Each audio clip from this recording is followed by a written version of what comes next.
біртұтас тәрбие бағдарламасы бұл заманға, осы қазіргі уақытқа өте қажет. Бірінші қыркүйектен бастап балабақша, мектеп, колледждерде қазір 100% іске асырылды. Негізі енді осы уақытқа дейін де бағдарламалар болды ғой, тәрбиеге қатысты көптеген жобалар болды, бірақ көбі науқаншылыққа айналып кетеді. Жалпы идеологиясы ол біздің ұлтты сақтап қалу, мынау елді сақтап қалу. Ондай орталықтар енді меніңше барлық жерде болу керек, және жұмысы өте қызу жүру керек. Өкінішке орай, бірақ бара бермейді ғой көп ондай қызметтерге. Ол кезде мен анама қызмет еткем дедім. Ал қазір сіздерге аналарыңыз қызмет етеді. Осы балалар кітапханасы деген жоба болды. Қазір балаларға мектептерде оқуға құштар балалар деген болды. Осы жобалар өз нәтижесін берді ме? Ол кітапханада тұрған кезде, балалар кірген кезде көз алдарында тұрғаннан кейін көзі үйренеді, ары қарай қолына ұстап көреді. Әйтеуір оның бір өзіндік түбегейлі ешқандай нәтижесі болмады деп айтуға болмайды. Баршаңызға ассалаумағалейкум. Ат жөнім Медетжан Ызғұтты. Солай YouTube арнасындағы сұхбаттарымызды жалғастырамыз. Бүгін біз бала тәрбиесі туралы сөз қозғау үшін студиямызға ТМД бойынша білім беруді дамытудың халықаралық қоры президентінің кеңесшісі, филология ғылымдарының кандидаты, ғалым және оқу ағарту министрлігі құрамында біртұтас тәрбие бағдарламасын әзірлеуге атсалысқан маман және сол авторларының бірі, бағдарламаның Медетбекова Меруерт Асқарбекқызын шақырған едік. Студиямызға қош келдіңіз. Рахмет. Меруерт Асқарбекқызы, жаңа айтып өткендей, бұл біртұтас тәрбие бағдарламасы бұл заманға, осы қазіргі уақытқа өте қажет бағдарлама болды. Оны әзірлеуге өзіңіз басы-қасында атсалыстыңыз және мектептерге, жалпы білім ошақтарына енгізуге ден қойдыңыздар. Бұл бағдарламаны жалпы педагогтар, оқушылар қалай қабылдады? Рахмет сұрағыңызға. Қайырлы күн, құрметті көрермендер, және осы білімге жанашыр барша ұстаздар мен ата-аналар және оқушылар. Жалпы бұл біртұтас тәрбие бағдарламасы 2023-2024 оқу жылынан бастап алғаш апробация ретінде енгізілді. Оқу ағарту министрлігі тарапынан арнайы бұйрықпен бекітіліп, негізгі бұл тәрбие бағдарламасы жалпы мемлекет басшысының тапсырмасына сәйкес, яғни ұлттық құрылтайдың 2-ші отырысында Түркістан қаласында берген тапсырмасы бар, өскелең ұрпақтың тәрбиесін күшейту деген. Міне осыған сәйкес үлкен бағдарлама әзірлеуді алға мақсат етіп қойып, мемлекеттік басым бағыттар іске асыруда білім саласындағы осы тәрбие бағдарламасы дүниеге келді. Одан кейін 23-24 оқу жылында 3 құндылықпен ар-ұят, талап, ұлттық мүдде деген құндылықтармен келетін болса, 24-25 оқу жылдарынан бастап мемлекет басшысы арнайы Атырау қаласындағы 15 наурызда құрылтайдың 3-ші отырысында берген тапсырмасына сәйкес өзінің нақтылап берген 6 құндылығы, сол 6 құндылықтың аясында қазіргі таңда оқу ағарту министрлігінің 194-ші бұйрығымен 30 шілдеде жарық көрген бекітіліп, бірінші қыркүйектен бастап балабақша, мектеп, колледждерде қазір 100% іске асырылуда. Яғни сонда бұл бағдарламаның ерекшелігі, басты ерекшелігі неде қазір?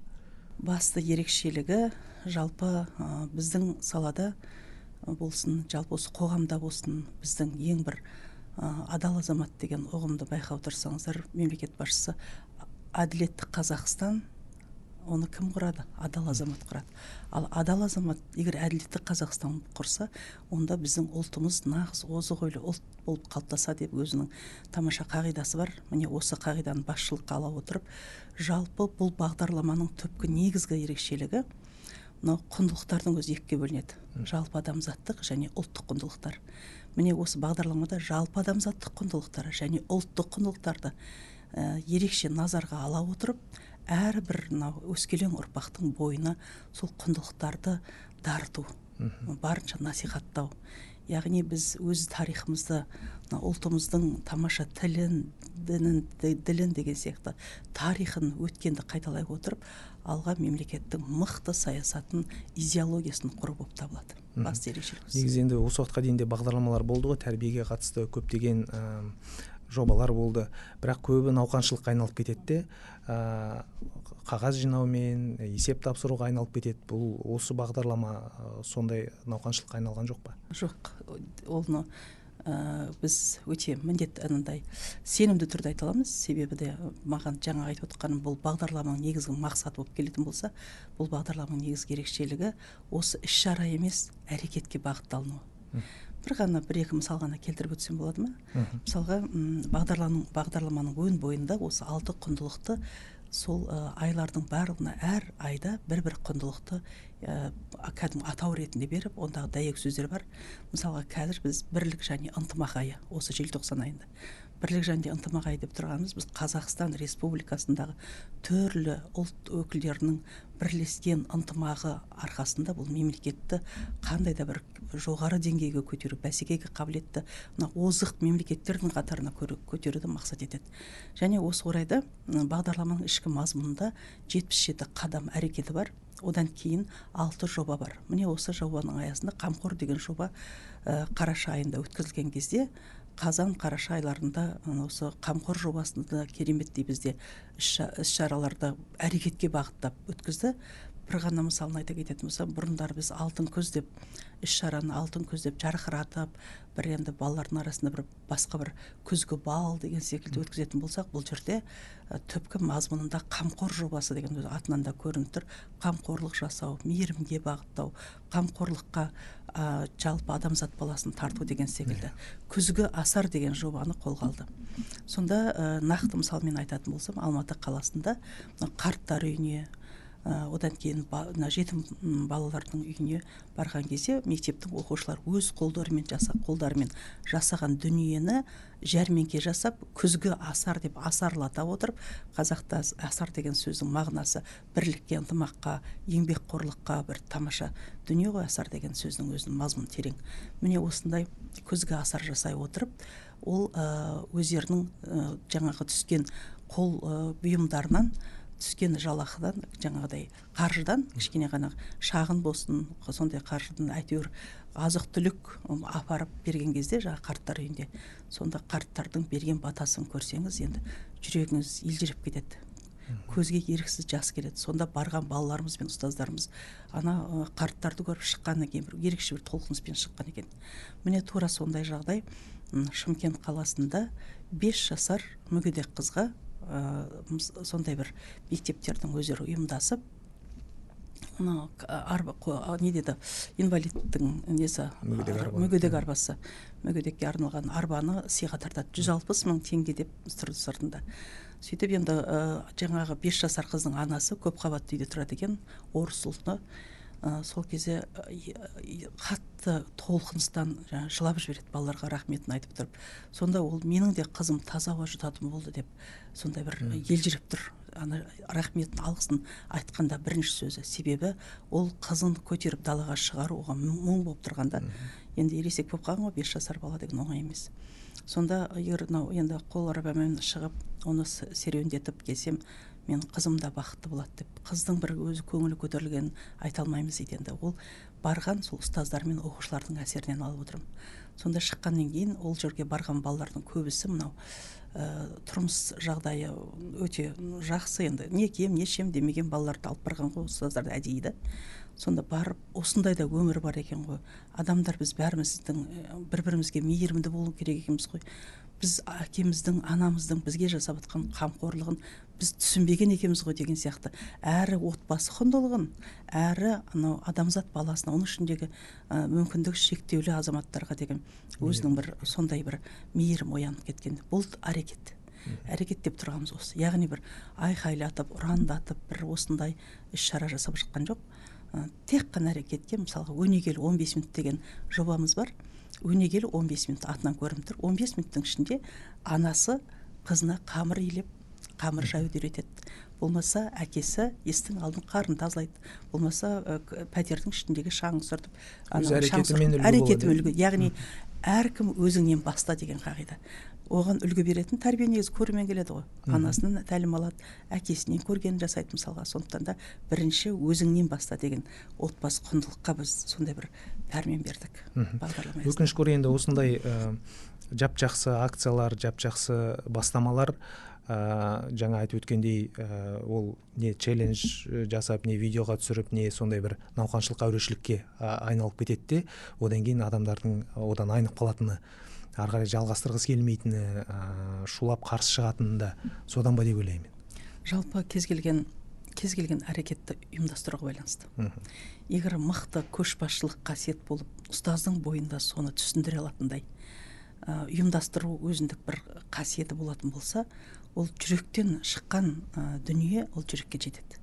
Егер ата-ананы арнайы өзіне алдына шақырып отқан кезде жиналыстарда болмаса, арнайы телефон соғып, сіздің осы әрекетіңіздің түбінде өзіңіздің балаңызға деген тәрбиеңіздің тәлімі жатыр деп айтатын болса, онда ата-ана ол кез келген уақытта ата-ана қазіргі таңда бізде арнайы бір зерттеу жүргізсек, сол кезде мынау біздің осы әкеп жатқан біртұтас тәрбие бағдарламасының құндылықтарын балаларға бойына сіңіруде ата-аналар өздері қайта белсенділік артқан.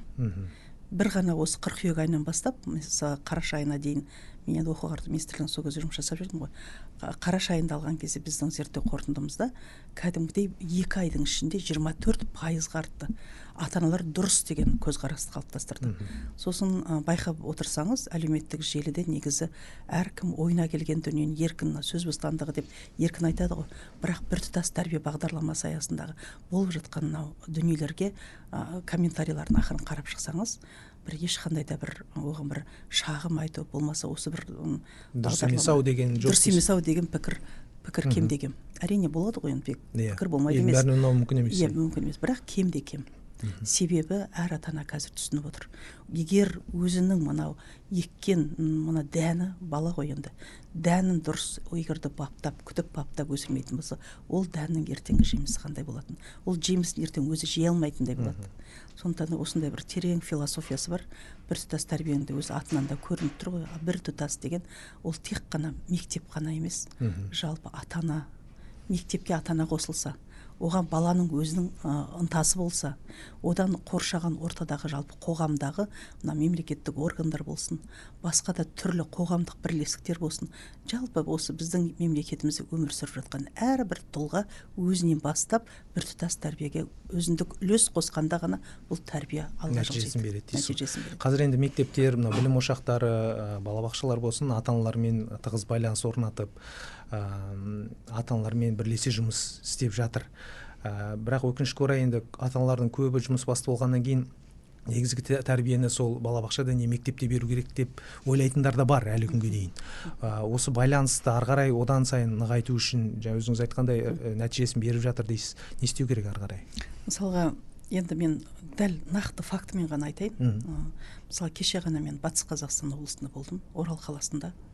Сонда жаңағы біздің осы халықаралық қордың аясында бардым. Мен өте осы сәтті пайдаланып, сол қорға үлкен алғысымды білдіремін. Себебі біртұтас тәрбие бағдарламасының бір екінші тынысы бар. Біз жалпы тәрбие бағытына қазір біз енгіздік.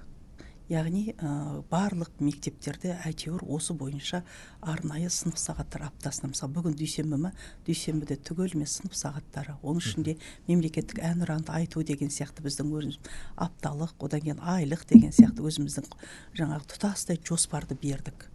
Яғни бүкіл республика бойынша балабақшада да, мектепте де, колледжде де мынау жаңағы айтылып отырған 6 құндылығымыз бар ғой. Сол құндылықтың аясында іс-шара жоспарлары нақты түзіліп қойды. Енді біз кәдімгідей іске асып жатқан көрдік. Мен өзім 6 мектепке бардым, колледж басшыларымен кездестім, білім беру ұйымдар басшыларымен кездестім, барлық деңгейдегі. Сол кезде менің бір байқағаным, барлық мектептерде біртұтас тәрбие туралы кәдімгідей бір серпін бар. Яғни тәрбиеге бір серпін келді. Ол бірден бәрі керемет болды, жақсы болды десек біз қателесеміз. Негізі тәрбие тамшылап тас деседі. Бірден нәтижесі. Ол нәтижесі де бірден көріне қоймайды. Енді ойлаймын, кем дегенде бұны 3-4 жылдан кейін нәтижесі болатын шығар.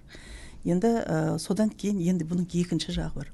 Жалпы біздің мемлекет басшысының саясаты өте стратегиялық, енді тамаша саясат деп мен осы сәтті пайдаланып айтқым келеді. Әрине мемлекеттік қызметші болса мен бір жағымпаздықпен айтып отыр деуім мүмкін.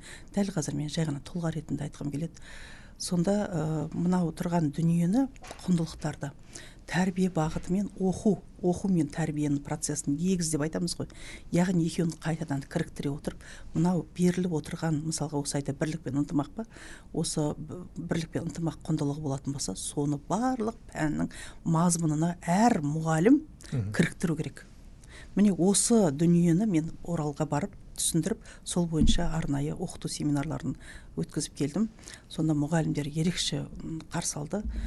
Сонда тәрбиені біз тек қана бұрындары сынып жетекшісі болмаса тәрбие орынбасарына ғана жүктеп қойып, солардың бір лауазымдық міндеттеріне ғана, солардың бір айналасында бір соның ғана жасайтын дүниесі сияқты елестетсек, ал қазір мектептен кіргеннен бастап, естің алдында отырған күзетшіден бастап, еден жуушыдан бастап, жалпы сол жерде мекемеде мысалы 200-300 педагог болмаса тағы да бір кіші қызметкерлер бар ма, сол ұжымның барлығы анау тәрбиеге үлес қосуды мақсат етіп сондай бір құндылықты түсіндіріп кеттік.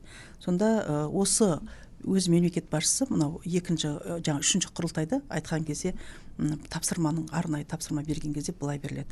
Яғни осы тәрбие бағдарламасындағы озық құндылықтарды оқу бағдарламаларына, оқу тақырыптық жоспарға, оқулықтарға, яғни кіріктіру туралы нақты тапсырма берді. Міне қазір қарап отырсаңыз, жүйе деген осы. Яғни мемлекет басшысының тапсырмасын іске асыру үшін біздің министрлік, оқу ағарту министрлігі одан ары қарай өзіндік саралап тұрып, кәдімгідей механизм іске асыру, алгоритм механизмін іске асырып жататын болса, одан ары қарай жергілікті әкімдіктер, одан бөлек білім басқармалары, мектептер, колледждер, балабақшалар осыған жұмылып жатыр екен. Мен енді бір қатты тағы да өте бір көңілім толып қайтты. Колледждердің, балабақшалардың қызығушылығы, осының алдында біз 23-24 оқу жылында енгізген, біз енді апробация ретінде ол кезде де арнайы оқу ағарту министрлігінің бұйрығымен енгізгенбіз, бірақ енді ол кезде қызығушылық дәл бұндай емес еді. Бұл жолы талап бар біріншіден. Арнайы мемлекеттің өзінің қойып отырған жаңағы жалпыға білім беру стандарты өзгеріс енгізіліп жатыр ғой. Алғашқы нұсқасы шықты, қазір талқылауда жүр. Сол мемлекеттік жалпыға білім беру міндетті стандартының ішінде тәрбие деген 5-ші тармақ бар. 5-ші тармақта сол жаңа мен айтып отырған президенттің өзінің мемлекет басшысының берген тапсырмасы дәл сол күйіне түскен. Яғни осы озық құндылықтар деп отқанымыз осы 6 құндылықты енді қоғамдық гуманитарлық болсын, ғылыми жаратылыстану болсын, жалпы қай пән болса да сол пәннің қысқа мерзімді жоспар деген болады. Ол әр мұғалімнің өзінің жоспарлайтын жоспары. Міне осыда жалпы құндылықтарды енгізу деген бір кесте сияқты дүние. Ол жаңартылған бағдарламаның мазмұнында болған, бірақ кейін біздің іске асыруда, кешіріңіз, іске асыру кезінде жаңартылған білім беру мазмұнының дәл сол 7 құндылықпен келген бағдарламаның сол құндылықтарды бойға сіңіру бойынша сол бір тұсы ақсап қалды. Сөйтеді бізде бір тек қана оқыту процесінде білім сапасына қарай басымдық танытып, озық инновациялық технология деп білім сапасына көп көңіл бөлді, ал енді тәрбиені қоса алып кете алмады. Міне енді қазір мына біртұтас тәрбие бағдарламасы осы құндылықтарды біріктіре отырып, жалпы бір ғана мен үлкен бір өзімдік бір бағам бар. Жалпы Ерлан Тырымбаевич Каринді білесіз. Сол өзі қолына осы біртұтас тәрбиені ұстап отырып, бұл деген бір идеологияны жолға қоятын бір тәсіл болып, менің қолымда осы біртұтас тәрбие тәсіл болып тұр. Егер бұл іске дұрыс асырылса, ертең құқық бұзушылықта, өзін-өзі жаңағыдай қол жұмсау әрекеттерде, яғни бүкіл адам баласының ұрпақтың санасына әсер етіп, бізде біртұтас тәрбие нағыз тәрбиенің өзегі болар еді деген арнайы бағасы бар. Және де бір тағы да мен өзім ойлаймын, егер бұл біртұтас тәрбиені дұрыс, жүйелі түрде түсінген педагог ұстаз, ол өзінің сыныбында, болмаса ата-анамен жұмыс жасаған кезде ары қарай дамытып әкететін болса, бұл дегеніңіз бір мемлекетпен қарапайым халық арасында бізде көпір салатын бағдарлама деп айтарым. Себебі жалпы әрбір мемлекеттік органдар оның ішінде жаңа біртұтас тәрбие бағдарламасы 11 мемлекеттік органдармен бірлескен жоспарды қоса тіркеген негізі. Яғни бөлек іс-шара жасамай, мейлі төтенше жағдай болса да, мейлі дәрігерлер енді медицина жағынан болса да, жалпы су жаңағыда ауыл шаруашылық деймай, түрлі министрліктің қаржы әсіресе міне осындай бүкіл бағыттардағы саладағы министрліктердің бәрі бірлесе отырып ортақ мынау іс-шара жоспарына кіріктіріп, оның аясында үкіметтік емес ұйымдар да соған кірсе, қоғамдық бірлестіктер де соған енетін болса, яғни бәріміздің илеп жатқан теріміз жаңа пұшпақ, бір терінің пұшпағы дегендей, бір дүниеге бір тұтас болып біріккенде, бұл біздің тәрбие саласындағы мәселелердің бәрі өзі жүйеге түседі. Яғни мемлекетпен мынау қарапайым халықтың арасында бір тұтас бір дүние қалыптасады деген менің ішкі бір сондай бір өзімдік бір ой түйінім бар. Енді сол құндылықтарға жеке тоқталып кетсеңіз, қандай құндылықтар ол? Жалпы ең бірінші тәуелсіздік және отаншылдық деген құндылығымыз бар. Бұл енді тәуелсіздік және отаншылдық, бұл патриотизм.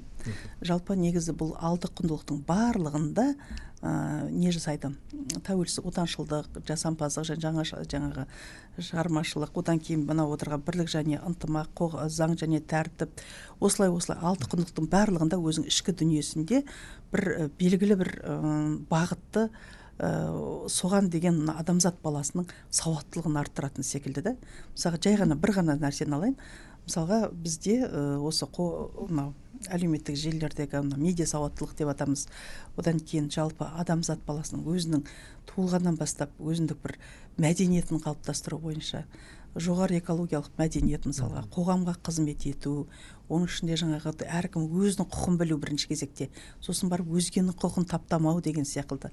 Яғни жоғары бір мәдени тұрғыдан, кәсіби тұрғыдан болсын, қандай да бір қоғамның жасап отқан дүниесіне осы біртұтас тәрбие аясында біз әр баланың санасына әсер етуді жоспарладық. Енді дәл қазір мен осы сәтті пайдаланып, енді сөзімнің арасында болып кетсін. Жалпы біртұтас тәрбие бағдарламасы енді мемлекет басшысының тапсырмасын іске асыруда, мысалы оқу-ағарту министрі Ғани Бектайұлының өзінің жеке қолдауымен сондай бізді үнемі қарап, бізді қалай болады деп шақырып, біздің жаңа жұмысшы тобымыз болды. Білім инновация лицейін, ұлттық білім академиясының Анаршын Болатқызы Тәңірбергенова деген ханым бірге барлығымыз жасап дүниені осы Ғани Бектайұлы өзі бағыт беріп отырды. Сонда ол кісі айтатын, егер де сіздің жасаған дүниеңіз жүректен шықпаса, ол ешқашан баланың жүрегін жетпейді деп. Бала емес, жалпы қоғамдағы жүрекке жету керек қой. Біз осы дүниенің түпкі түйіні мейірім дегенге әкеледі. Біз осы мейірімнен ажырадық та қазір. Енді кеше бір сөзден шығып бір сөзге кетіп жатқан емес, жалпы кеше Оралдық барған кезде мен күніге 7 аудиториямен кездестім. Жаңағы 6 мектеп өздері кестеге қойды. Әрқайсысына 1 сағат 40 минуттан, енді 40 минуттан жасаймын да, жолым бар, 1 сағат. 6-7 аудиторияға ата-анамен кездестім. Осы біртұтас тәрбие бағдарламасының ішіндегі құндылықтар, мемлекетіміздің қазіргі жасап отқан саясатының дұрыс екендігін, жалпы оны әрқайсымыз түсініп, ол мемлекетке аузымызды ашып отырмауымыз керек, біз масылдықтан кетуіміз керек, біз өзімізден бастауымыз керек. Өзіңіз не қостыңыз осы бойынша? Өзіңіз есеп беріңізші, мен кіммін деген сұраққа жауап беріңізші. Мен үшін маңызды үш нәрсе не? Мен балама қашан соңғы рет сөйлестім? Қызыма қашан соңғы рет сырластым деген осындай сұрақтар қойған кезде ата-аналардың көзіне жас келді. Енді бір өзімді кереметтеп тұрған жоқпын, бірақ осы ертең тыңдап отырса өздері айтар, жалпы сол аудиторияларда осындай бір түсіндіріп айтқан кезде соңында толқып ата-аналар келіп құшақтап батасын беріп, үлкен ата-аналар сондай жасады. Ал енді оқушылармен кездестім. Оқушылармен кездескенде бір таза бір пәк сондай бір дүниені көргенде өзім бір көңілім толқыды. Себебі қыздардың арасында бір әлі де сол батыстың сондай бір менталитеті бар екен. Енді жалпы Батыс Қазақстан облысында бұл биылғы 1 жылда осы құқық бұзушылық бойынша жасөспірімдердің құқық бұзушылығы бойынша 5%-ға төмендеген екен да. Және әлеуметтік желіде алаяқтық деген сияқты содан да төмендеу бар екен, 5-6%-ға. Сонымен енді мысалға келтіріп оқушылармен кездескенде сондай екен. Бұдан да ары қарай жақсартыңыздар жетістіктеріңіз десем, бір қыз орнынан атып тұрып, апай сөйлеуге бола ма? Иә, жақсы. Себебі біздің бұл осындай нәтиже беріп жатқаны дейді, бізде үнемі қазір бізде тәрбие жағы жақсарып келе жатыр. Біріншіден дейді, біртұтас тәрбиені айтып отыр жаңа қыз, сөйтіп айтады. Одан кейін дейді, біздің дейді, батыста дейді, ұлттық менталитетіміз басқаша дейді. Бізде дейді, қазақы мінез бар бізде. Үйден қазақ отбасын тәрбиеленгеннен кейін біз басқашамыз деп өздерінің бір ерекшелігін атап көрсетеді. Бала ғой енді. Содан кейін түрлі аудиторияға кіріп жатырмыз ғой, оқушылармен ше. Сол кезде мен байқағаным, мектептің директоры қандай болады? Мысалы, тап-тұйнақтай жүйені білетін, білімді, іскер, көшбасшы болып тұра ма? Сол мектептің ұжымы тура сондай, тірлігі тура сондай. Яғни мына басшыға байланысты екен. Одан екінші бір байқағаным, осы қазір оқу ағарту министрлігі тарапынан мына 1000 көшбасшыны дайындап жатыр ғой резервке. Сол кезде резервке болған, мен атын сәл есімнен шығып тұр, 10-шы мектеп Орал қаласында, соның директоры осы резервпен тағайындалған екен да. Сонда мынау өзіндік болады адамның бойында өзінің, ол кез келген бәрінде бірде керемет болып кетпеуі мүмкін, бірақ енді мына жерде бір артықшылығын айтқым келеді. Ол зауч болып бұрын жұмыс жасаған әдіскер болған қыз екен. Жалпы саланың бәрін біліп тұр ғой. Директор болып келгеннен кейін 1000 көшбасшының резервке оқып келген өзінің теориясын мына мектепке енгізген. Мектеп тап-тұйнақтай ғой. Тап-тұйнақтай. Әр несі жаңа қадамдарында мен сонша бір ризашылықпен қайттым. Одан бөлек бір мектеп директоры, 36-шы мектеп болу керек, бұрын тәрбие орынбасары болған екен. Мектеп сондай бір кіргеннен бастап бір тәрбиенің бір әдемі бейнесін көресің, ауры сондайды. Осыған қарап отырып, әр мектепті әртүрлі. Әр мектептің директоры қандай, мұғалімі сондай.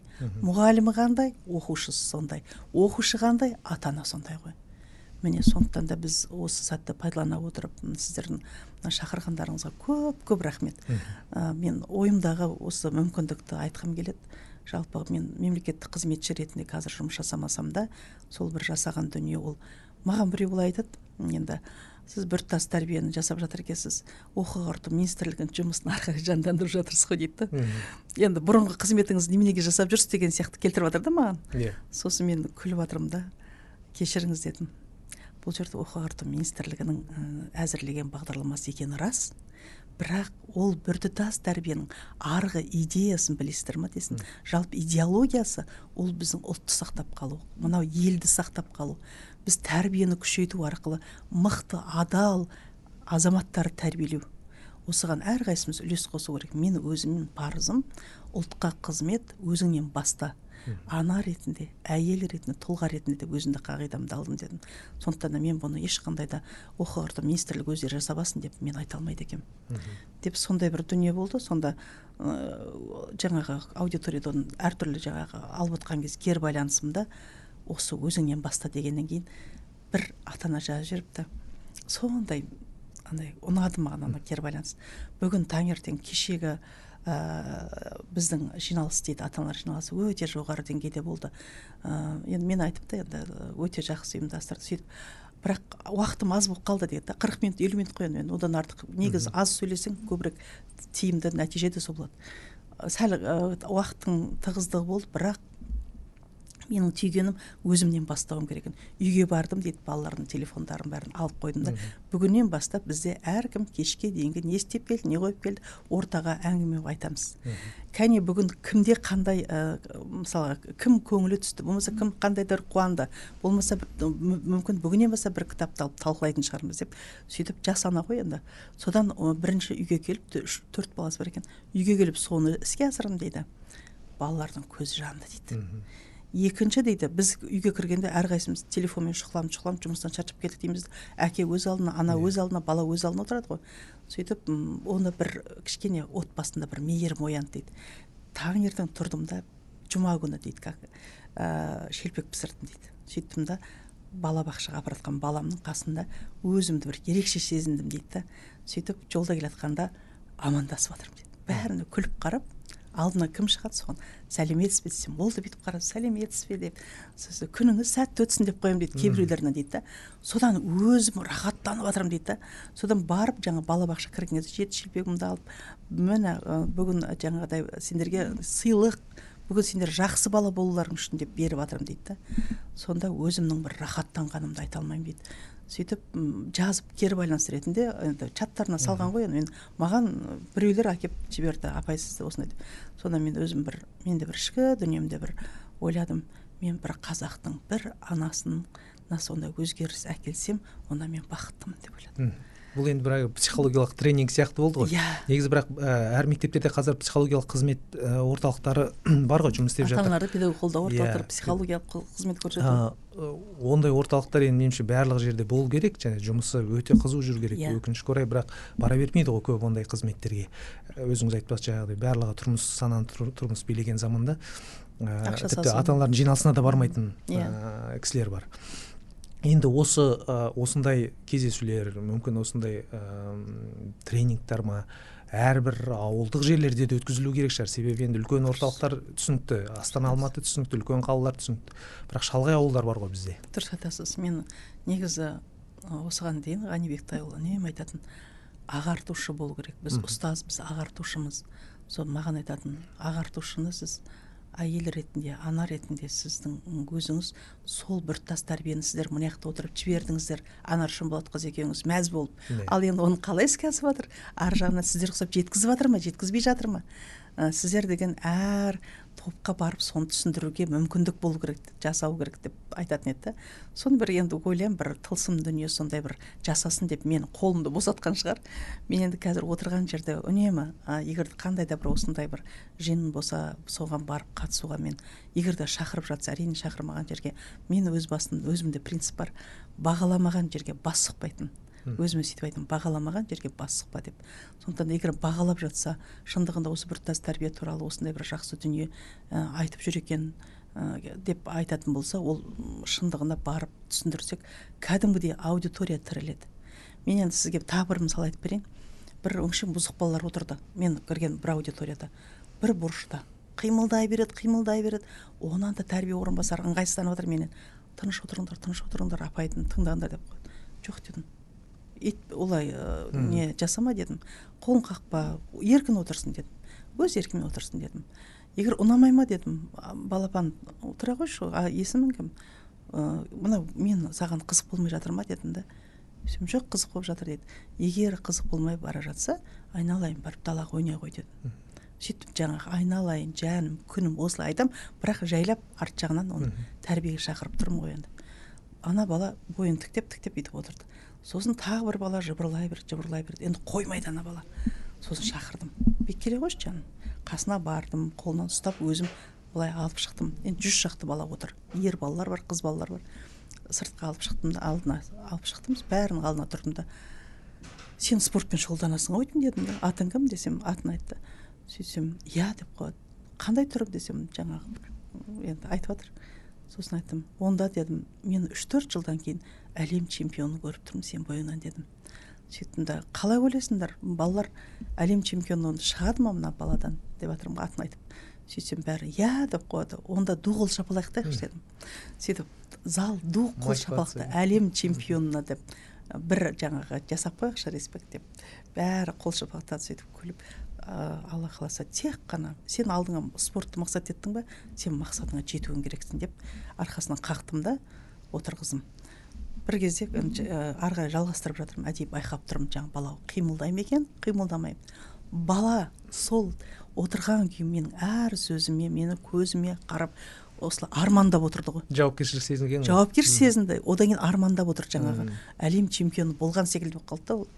Сөйтті да қасында біреу жыбырлап болса тыныштап қояды да. Сөйтіп сондай бір әдемі әсер болды енді. Айта алмаймын, соны мен Оралдағы бір нені оймақтай ой деп сондай бір жақсы бір мақала жаздым Фейсбукқа. Енді әр аудиторияның өзінің деңгейі, әр аудиторияның өзінің, сонда мына сіз айтқандай жаңа психологиялық қызмет көрсету орталықтар ашылып жатыр мысалы барлық 20 өңірде. Біз мамандар тартып жатырмыз, бірақ ол қаншалықты маман? ол психолог деген оның да дипломы бар шығар. Ол практик болу керек, мүмкін ол теоретик. Иә, бірақ ол ана баланың жан дүниесін түсінетін маман болып қалыптасты ма, кәсіби маман ретінде, осы жағына да көңіл бөлу керек екен. Жалпы менің де дипломым бар, мысалы менде жоғарыда академиялықта білім бар, бірақ енді аудиторияға кірген кезде сіз сол аудиторияның жанын түсіну керек та. Оған не қажет, қандай ауамен олар демалып отыр, тыныстап отыр, сонына жан дүниемен түсініп барып, оған керек затты ұсынбасаңыз, аудитория деген сізді тыңдамайды, ешқандай да нәтиже болмайды да. Иә, дұрыс айтасыз. Негізі бұл біртұтас тәрбие бағдарламасының нәтижесін өзіңіз айтқандай алдағы 5-10 жылда көреміз деп үміттенеміз. Дегенмен дәл қазір мынау балабақшаларда болсын, мектептерде болсын, тәрбиешілер тарапынан зорлық-зомбылық балаларға қатысты, мектептерде балалардың өз арасындағы мына буллинг, неше түрлі осындай келеңсіз жағдайлар күнбе-күн, күн сайын болып жатыр. Дәп қазір осындай келеңсіздіктермен күресетін де бір жүйе, жоба керек шығар. Иә, енді бар ғой, енді мен оның барлығы сол тәрбие. Кейде ше, мысалы, мен бір турасын айтып туғанына жақпайды дейді ғой, сондай бір турашылдығым да бар, сол жерден көп таяқта жеймін. Бірақ оның біраз уақыттан кейін, бірнеше уақыттан кейін сол жаңағы басымды тік көтеріп тура сөз айтқанымның бір өз нәтижесін көргенде өзімде бір сенім пайда болады, үміт пайда болады. Мен шынымды айтайын, біртұтас тәрбие бағдарламасын егер де әр педагог, мейлі психолог болсын, мейлі әлеуметтік педагог болсын, мейлі пән мұғалімдері, қандай физик бола ма, химик бола ма, әдебиетші бола ма, барлығы егерде ішкі жан дүниесімен сезіне отырып, бізге керек дүние мынау адалдыққа үйретіп отқан дүние, мынау әділдікке бастап отыр екен, мынау еңбекқорлыққа бастап отыр мынау әрекетіміз, мынау кәсіби өзін-өзі дамытуға арнап отыр екен, мынау бала өзін-өзі ұстау мәдениетіне арнап отыр екен, мынау бір қаржылық сауаттылықтар, мынау бір құқықтық сауаттылық деп, анау әрбір біздің берген жаңағы құндылықтар бар ғой, мемлекет басшысының не жасап берген, нақтылап берген құндылықтарын егер түсініп, оның сыртқы дүниесі емес. Мысалға, кәсіби біліктілік және еңбекқорлық деп былай айта салуға болмайды. Бұл мемлекет басшысының берген 6 құндылығы, бұл жалпы адамзаттық құндылық. Ал енді оның ішкі дүниесіне бағана айтып тұрған әділетті Қазақстанды адал азамат қана құралады. Ал адал азамат әділетті Қазақстанды жүрегімен, шын бар еңбегімен жасайтын болса, онда біз озық ойлы ұлт боламыз деген ішкі дүние ол ұлттық құндылық. Яғни бұрынғы біздің ар-ұят, арыңды, ұятыңды осы жерге арнап отырып, түйіп отырып, ары қарай жұмыс жасайтын болса, онда бір нәтиже болады да. Сонда егер де жаңа айтқан буллинг деп тұрғанымыз не? Ол буллинг бұрында да болған. Ол кеңес дәуірінде де болған. Ол бірақ ол кездерде бізде мынандай телефон жоқ, басқа жоқ, әлеуметтік желі жоқ енді. Ал енді бірақ бізде ұят болады. Тыныш жаңағы тек деген нәрселер болды ғой. Тәрбиемізде. Міне сол ұят болады. Тек, тәйт деген сөзді. Бізде тыйымда ол. Баланы тәрбиелеудегі біздің өзіміздің менталитетіміз. Жалпы Аманашвили ізгілік педагогикасын алған кезде былай айтады. Бізде тәрбие 2 түрлі дейді. Біреуі жерде жүрген тәрбие, біреуі аспандағы жүрген тәрбие дейді. Ізгілікті ол кісі айтады, барлығын баланың бойындағы, ол кісінің өзінің ізгілік педагогикасында баланы мақта, баланы ары қарай мотивация бер, баланы ынталандыр, солай жақсы көр дейді. Ал енді ол кісі тағы да айтады, жалпы ұлттың өзінде, әр ұлттың өзі менталитеті. Мысалы, біздің қазақты алатын болсақ, қазақты ұлтында менталитетімізде біз баланы шолжаңдатпаған, қазақша айтқан кезде. Шолжаңдату деген сөз, ол қазір соның жемісін кейде көріп жатамыз. Баланы біз тәйт демейміз. Бір алақаныма салып әспеттейміз. Ол кезде оны мысалға күн боран болды деп киіндіре берсең, киіндіріп ана бала ыстыққа жылыға үйренеді, оның бір қандай да бір ішкі иммунитетті әлсірете аламыз. Міне осындай дүние келдік біз. Ал енді әкенің хейт деген қаталдығы керек болып тұр қазір кезде. Ананың қас қабақпен мейірімін көрсетіп отса да, баяғыда аналарымыз бізге жаным күнім деп шіле елжіремеген ғой. Ол кісі бұл қабақпен ақырын күліп айналайын десе болды. Біз үшін ең үлкен сол айналайын сөзін алу, ол біздің арманымыз. Маған мынандай сұрақ қойды. Балалар өте білімді қазір. Балаларды біз дұрыс бағытқа бағыттасақ, біздің болашағымыз, айта алмаймын, қандай керемет болатын.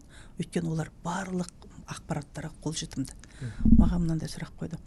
Сіздің кезіңіздегі тура біздің 9-шы сыныптың оқушылары, біздің 9-шы сынып оқып жүрген кезде өзіңіздің өміріңізді айтып беріңізші. Сондағы қызбен осы біздің қазіргі отырғанымыздың айырмашылығын айтып беріңізші деді ғой. Не деген керемет сұрақ. Сосын мен бірақ айырмашылығын айтайын дедім. Ол кезде мен анама қызмет еткем дедім. Ал қазір сіздерге аналарыңыз қызмет етеді деді. Сөйтіп дұрыс екен, дұрыс деп басын изеп отырды. Мен айттым, мен мысалы анам келетін кезде самаурынға шай қойып, ана көрпешенің шеті қайырылып қалмау керек.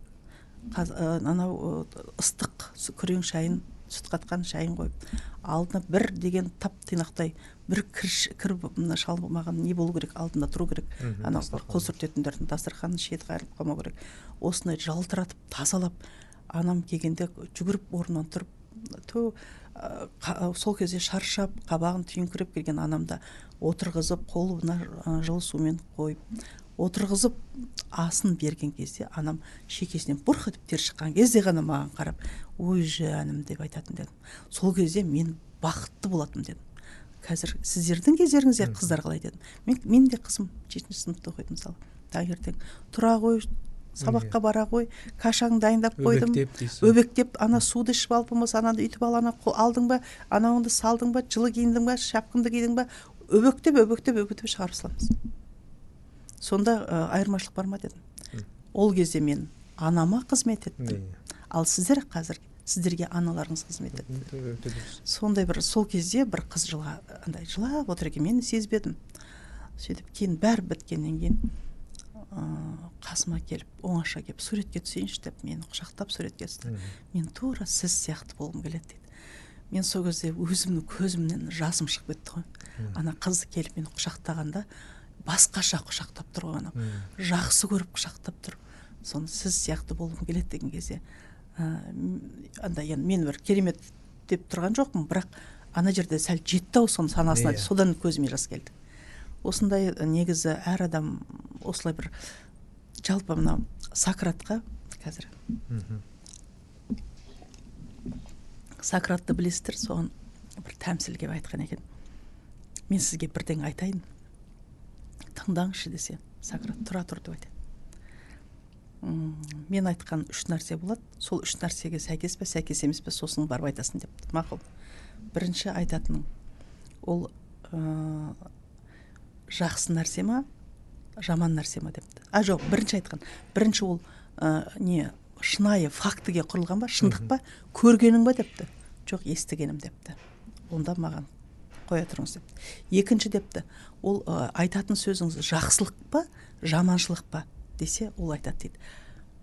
Мен негіз біреуді жамандайын деп тұрған деп айтады дейді. Онда керек емес. Үшіншіден деп айтады дейді.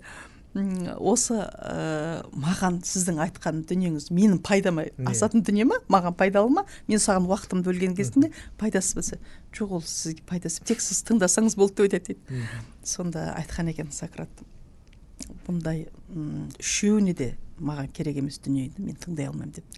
Егер мен тыңдасам, онда сіздің сол өтірік болуы мүмкін, ол көрмегеннен кейін, қолмен ұстамақ, көзбен көрмегеннен кейін өтірігіңізді мен шындыққа айналдырып, жаңағы жаман сөзіңізді мен сізге ішкі дүниеңізде сізге қолдау көрсетіп, ал енді жаңағы үшінші дүниеде жаңағы маған әкелген кезде пайдама, ол мен тыңдап, мен пайдама асырсам, онда менің де жолым жабылғаны депті да.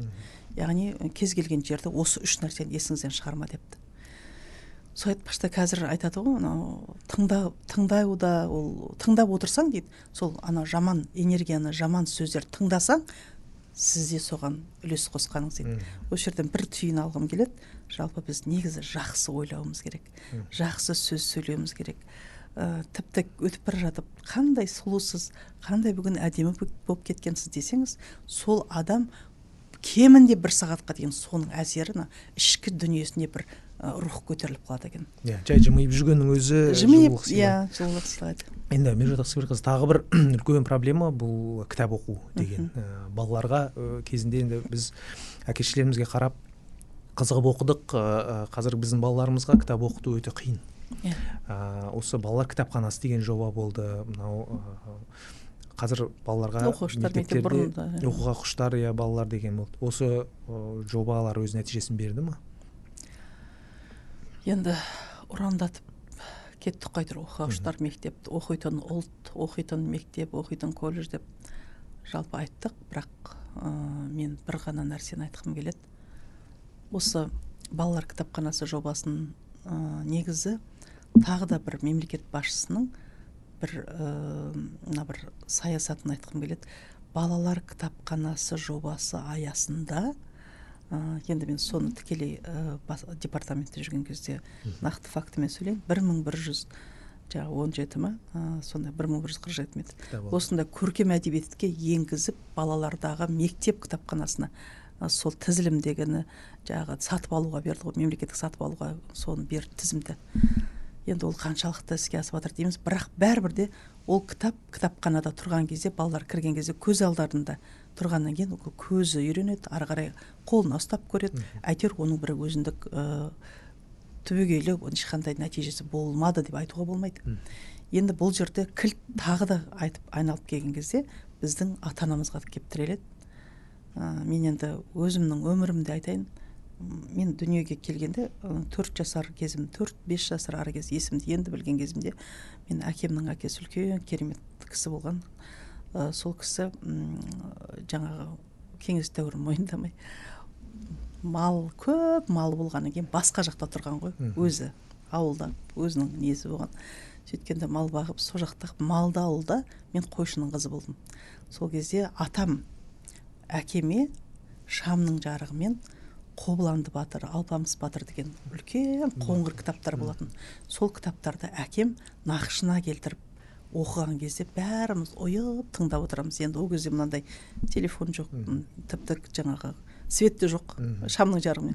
Бірақ содан ұққаным, Әл-Хисса, Қобыланды келеді сайменен деп, неше түрлі сөздері, соның бәрін қиялданып, сондай бір құртқа сияқты болғым келіп, Алпамыс батырдың қандай бір ерліктерін, енді бір жаңағыдай түрлі бір іс-қимылдарда өзіңе бір үлгі алатын тұстар көп қой. Сонда ойлаймын, міне отбасылық құндылық осы ғой. Сонда жаңағы сіз айтқан оқуға құштарды, мысалға, егерде отбасында дұрыс ұйымдастыратын болса, енді оқитын әке болса, оқитын ана болса дейміз. Одан бөлек мектеп, яғни білім ордасы тікелей бұған кәдімгідей мұрындық болады. Енді осыған дейін де жасап жатқан, осы Астана қаласында да бір тамаша бір іс-шараны куәсі болғам. Сол кезде осы Астана қаласындағы әдістемелік орталықтың басшысы Сындар Мұратовна бір мектепке алып барып мені содан балалардың кітаптың оқитынына куә болғам. Яғни бәрібірде оқымайды деп айтуға болмайды, оқиды. Енді бірақ мен бір нәрсе айтқым келеді осы жерде. Бала не оқысы келеді? Сауалнамадан ақырын сөйлесіп отырып қарағанда, бала қиялға жайып, мынандай бір не дейді, криминалистік, сондай бір фантастикалық, сондай тақырыптарды жақсы көреді екен бала. Әсіресе мынау өзін өзі қалыптасып келатқан сол 5-ші сынып пен 9-ші сыныптың арасында. Сондай тақырыпты жақсы көреді екен да, содан кейін сол тақырыпқа арқау болатын біздің сұранысты қанағаттандыратын біз жақтан орындаушылық қызметіміз әлсіз екен. Яғни сол тақырыпта қалам тартатын біздің балалар жазушысы кемде-кем жоқ емес, бар. Мен қазір атын ұмытып отырмын. Жалпы бар, бірақ бізде аударма барлығы. Қазір кітапханаларға, аэропортта әсіресе, мысалы, аэропортта кіріп қалып, ақырын бір көремін әдейі, үнемі қай жаққа барсам да кітап тұрады ғой, кітаптарына қарасаңыз, тек қана ағылшын тілінен аударылған, тек қана орыс тілінен аударылған. Трендтағылар ғой. Трендтағылар.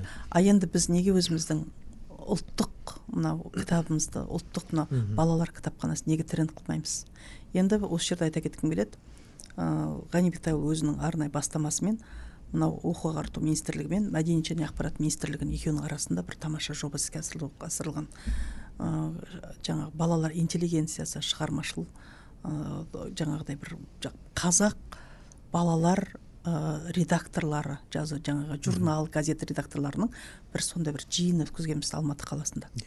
Сөйтіп ол ары қарай өздерін тағы да жарнама жасап, енді оқу ағарту министрлігі тарапынан біздің қолдан келгені оларды әр мектептің өзінің сайттарына сол өзі 26 баспа туралы толыққанды мағлұматтарды жасап қойдық. Ата-ана ашқан кезде ата-ана да бала да таныс болсын деп. Енді осындай бір газет, журналдарды ары қарай жасап жүрген жандар да бар, ол тоқтап қалған да бар. Енді айналып келгенде әрекет төбе берекет дейді. Кім әрекет жасаса, кім өзін-өз оқыту үшін біз негізі оқымайтын бала жоқ. Оқыта алмайтын ересектер бар. Мен бір ғана сөзбен осыны айтқым келеді. Бала қызығатындай біз дүние жазуымыз керек. Біріншіден бала қызығатындай сол тақырыпты ашатындай болып ата-ана әрекет ету керек, мұғалім оған әсер ету керек. Сонда ғана мысалға болмаса бір аптада, болмаса 2 аптада осыны бір кітапты бітіру туралы сынып болып, сондай бір нақты қою да керек сияқты, бір өзіндік критерий қою керек та. Осында оқып, соны талқылау деген сияқты. Кейіпкерлерін талқылау. Енді сол кітап оқитын, жалпы көз ашық көкірегі ояу саналы ұрпақтың саны көбейе берсін дейміз. Меруерт Асқарбекқызы бүгін студиямызға келіп, осы біртұтас тәрбие бағдарламасы төңірегінде пікірлеріңізді білдіргеніңізге үлкен алғысымызды білдіреміз. Еңбегіңізге жеміс тілейміз. Қымбат көрермен, бүгін біз біртұтас тәрбие бағдарламасы төңірегінде сөз қозғадық. Студиямызда белгілі ұстаз, ғалым Медетбекова Меруерт Асқарбекқызы қонақта болды. Келесі кездескенше аман болыңыздар.